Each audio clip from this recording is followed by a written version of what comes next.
नमस्कार दोस्तों, मेरा नाम है अनुज और स्वागत है आप सभी का आपके अपने YouTube channel fun learn by Anuj में। तो दोस्तों, आज हम बात करने वाले हैं, जो मेरी प्रीवियस वीडियो आई थी उसी का सेकंड पार्ट है कि नॉर्मलाइजेशन में एक्यूरेसी का क्या फ़र्क पड़ता है। दूसरी बात कि आपके क्या नॉर्मलाइजेशन में मार्क्स हमेशा बढ़ते हैं। तीसरी बात कि शिफ्ट का और नॉर्मलाइजेशन का क्या आपका रिलेशन है। तो दोस्तों, आज इस वीडियो में इन तीनों बातों पे हम बिल्कुल अच्छे से बात करेंगे। आपको एक एक बात इसके अंदर समझ में आ जाएगी और मैं आपको प्रूफ के साथ दिखाऊंगा कि एसएससी नॉर्मलाइजेशन में क्या क्या खेल देती है। तो आप सभी इस वीडियो में लास्ट तक बने रहिए। साथ में अगर आपने चैनल सब्सक्राइब नहीं किया तो यार सबसे पहले चैनल को सब्सक्राइब कर लीजिए, बेल आइकन दबा लीजिए, क्योंकि ऐसी ही वीडियो आपके लिए बार बार हम लेके आते रहेंगे और हो सकता है आपसे कोई एक ऐसी वीडियो और ऐसी जानकारी मिस हो जाए। तो इसलिए आप सब्सक्राइब करके बेल आइकन जरूर दबा लीजिए।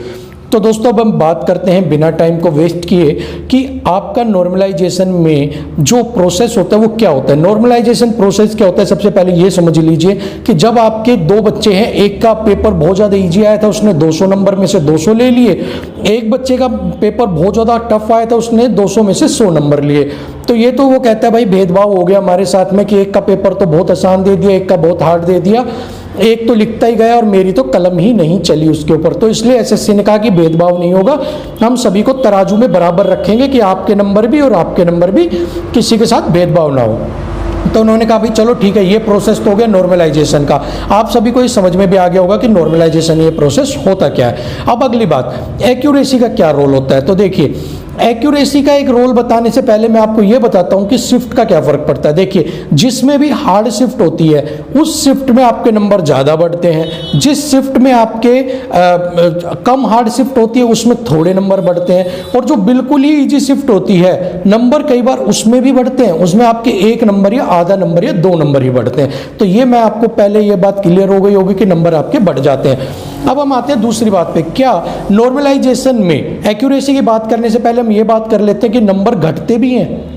अब आप सभी को ये पता होगा कि नंबर हमेशा बढ़ते हैं, 1 नंबर बढ़ गया, 2 बढ़ गया। आप सभी भी पूछ रहे होंगे कि 45 नंबर है मेरे, 50 होंगे, 55 होंगे। क्या कोई तो आपको ये बता रहा है कि आपके 45 नंबर है तो आप बिल्कुल 30 पे भी आ जाओगे?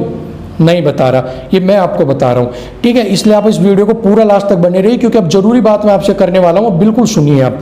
देखिए, मैं प्रूफ भी लेके आया हूँ, आपको प्रूफ भी मैं दिखाता हूँ। एक आपके सामने स्क्रीन के ऊपर आपको ऊपर दिख गया होगा, मैंने एक रिजल्ट लगाया है। मार्क्स आउट हुए हैं एसएससी CHSL पेपर के, अभी मार्क्स आउट हुए हैं CHSL के, तो उसके लिए मैंने आपके लिए ये लगा दिया है। अब आप इसमें से एक चीज करिए, देखिए नाम, फादर्स नेम, बाकी सब चीज मैंने हाइड कर दी, वो आपके मतलब की नहीं है। नंबर आपको देखने थे वो मैंने आपको शो कर रहा हूं, जो मैं समझाना चाह रहा हूं वो देखिए। अब आपने इसमें एक चीज नोट की, जो इनके नंबर इंग्लिश में आए हैं वो 26.5 आए हैं। इनका जीएस का जो पेपर था, जो जर्नल स्टडी है, उसके अंदर 18, मैथ्स के अंदर इनके 13.5 नंबर आए हैं, और जर्नल अवेयरनेस के अंदर इनके 13 नंबर आए हैं। और जो इनका रो स्कोर है, जो इनका बिल्कुल मार्क्स है, वो है 71। लेकिन इसके अगला ही आप पढ़ेंगे कि नॉर्मलाइज्ड मार्क्स और फाइनल नंबर इनके 61.80 हो गए हैं। हाँ दोस्तों, इनके 10 नंबर घट गए, बड़े नहीं, 10 नंबर घट गए। जबकि जो इनकी शिफ्ट थी वो शिफ्ट भी मॉडरेट थी, इजी नहीं थी। अब ये हुआ क्यों? अब इस बात को आप समझ लीजिए कि ये हुआ क्यों। अब ये अगर आपको समझ में आ गई तो आप समझ जाओगे सारी बात। जब इन्होंने हमें अपने मार्क्स सेंड किए और जब हमने इनसे पूछा कि आपकी गलती कहाँ रही, आप हमें ये गलती बताइए कि आपने क्या गलत किया, तो इन्होंने बताया सर, जब मुझे जो क्वेश्चंस आते थे वो मेरे को 35 से 40 क्वेश्चंस आते थे, वो मैंने सोल्व कर दिए। इसी के साथ जब मुझे लगा कि मेरा सिलेक्शन नहीं हो पाएगा, इसलिए मैंने 100 के 100 अटैम्प्ट करने की सोच ली और मैंने जितने भी थे सब में तुक्का पेल दिया, किसी में ए, किसी में बी, किसी में सी और किसी में डी, और मैं 100 के 100 करके आ गई। जब मेरे मार्क्स आए तो 71 थे। मुझे लगा नॉर्मलाइजेशन में मेरी शिफ्ट हार्ड थी, तो इसी वजह से मेरे कुछ नंबर बढ़ जाएंगे, लेकिन मेरे नंबर घट गए।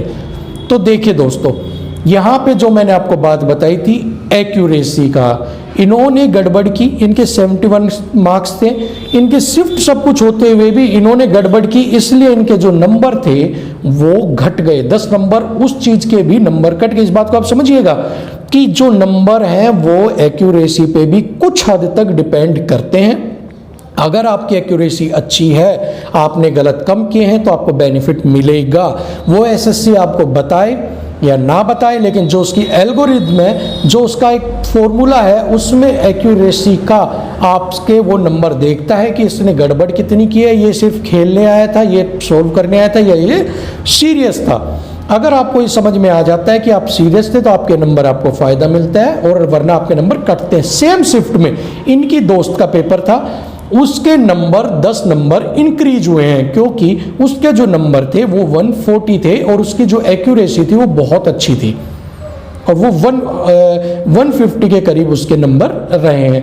तो दोस्तों ये वीडियो बनाने का सिर्फ मकसद यही था कि आप समझ सकें कि एक्यूरेसी का क्या फ़र्क है। नॉर्मलाइजेशन में नंबर हमेशा बढ़ते नहीं हैं, घट भी सकते हैं। तो हो सकता है आपके 50 नंबर हो तो आप 40 पे आ जाओ, आपके 71 हो तो आप 61 पे आ जाओ।